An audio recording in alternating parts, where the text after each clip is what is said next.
Abu Hurayra жана Abu Said Худри радиаллаху анхудан экинчи риваяты. Пайгамбар саллаллаху алейхи ва саллям мындай деди да: "Худу джуннатакум." Калканыңарды бекем кармагыла.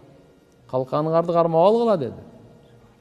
Калу сахабалар айтышты: "Я Расулаллах, мин адувин кад хадар." Келип калган душманданбы деди. Пайгамбар ла, жок деди.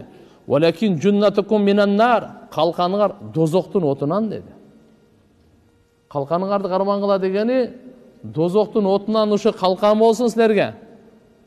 Кулу айткыла деди. Субханаллах, вальхамдулиллах, ва ла илаха иллаллах, валлаху акбар. Фа иннахунна я'тина йаумал қияма мужаннабат ва муаққабат ва хуннал бақияту салихат.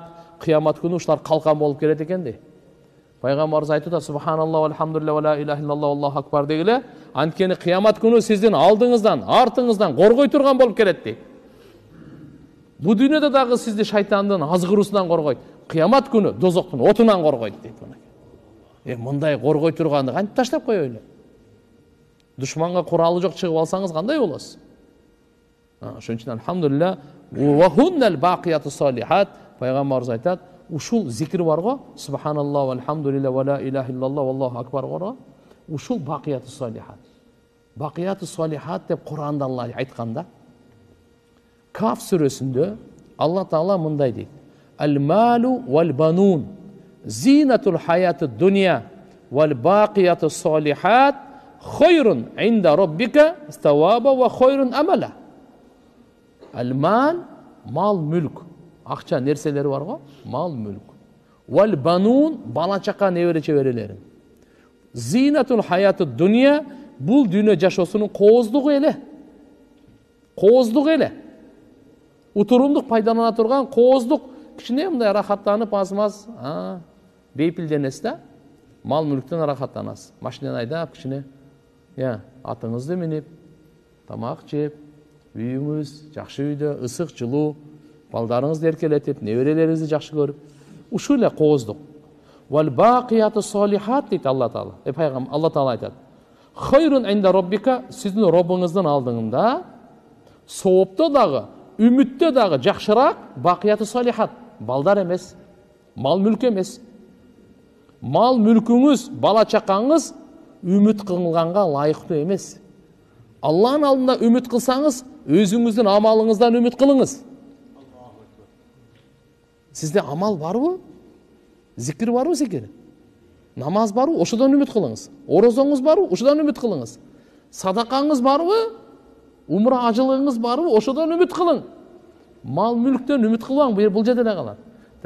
Экинчиси, бала чакаңыздан жок. Үмүт кылганга жакшыраак, хойрун амала. Үмүт кылганга жакшыраак, эй бенделерим, бақияту салихат болот дейт. Бақияту салихат, бақият дегени түбөлүктө кала турган. Салихат жакшы амалдар. Пайгамбарыбыз буну тафсир кылып айтып берип атат. Алар субханаллах, вальхамдулиллах, ва ла илаха иллаллах, валлаху акбар, ушул бақияту салихат.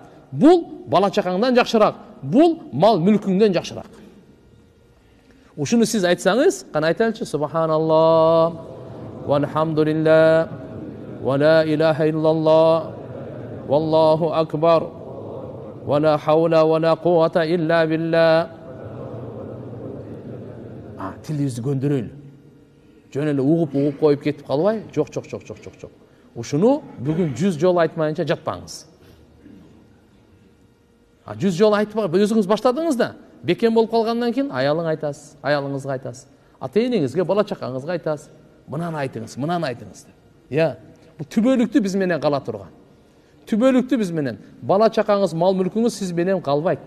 Ушу дүйнөдө кичине болот, монча. Сиз көз жумдуңуз, ассаламу алейкум, до свидания. Болду. Сиз менен түбөлүктүү кала турган, кабырда дагы, ахиретте дагы сизден ажырабай турган бақияту салихат ушул. Ошон үчүн ушуга көңүл бурайлы. Ушуга көңүл бурайлы.